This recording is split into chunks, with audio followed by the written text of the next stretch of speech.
Eu tenho hoje críticas profundas e pesadas contra o jornalismo que a Globo faz.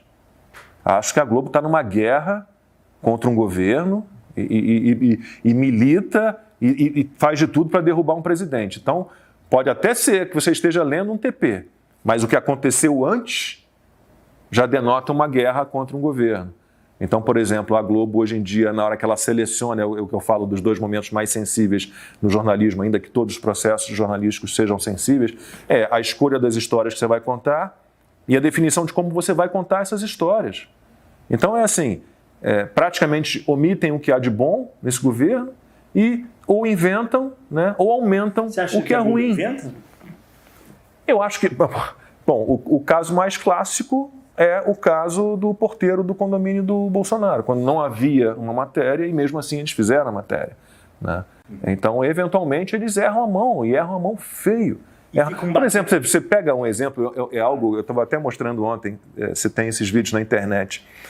Quando houve a divulgação daquela reunião ministerial do dia 22 de abril, né, o Jornal Nacional, o William Bonner chama uma sonora, como a gente chama, um trecho de entrevista do Bolsonaro, falando assim, e durante a reunião, o presidente Jair Bolsonaro disse que pediu ao ministro Sérgio Moro que fosse blindado. E aí vai rodar o trecho da entrevista e o Bolsonaro pede o contrário.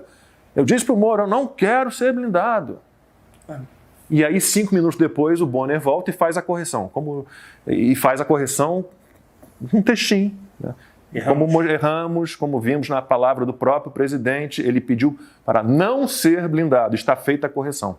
Nesse mesmo dia, 4 horas depois, o Jornal da Globo comete o mesmo erro.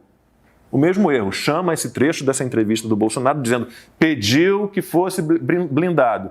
Roda uma entrevista do Bolsonaro. Ele diz, não quero ser blindado. O que significa isso? 15 minutos depois, o repórter que chamou, que estava ao vivo, corrige com o mesmo texto do William Bonner. Como ouvimos nas palavras do próprio presidente, o que ele disse foi que não queria ser blindado. Está feita a correção. O que significa isso? O que significa isso é o que eu pergunto. Assim, você cometer erros, Não são avalar, simplesmente erros. é muito estranho, porque o texto de chamada daquela entrevista, o que a gente chama de nota-pé, a nota-pé que corrige, as palavras foram as mesmas, como é que você comete um erro grave no Jornal Nacional e você repete esse erro no Jornal da Globo? É estranho.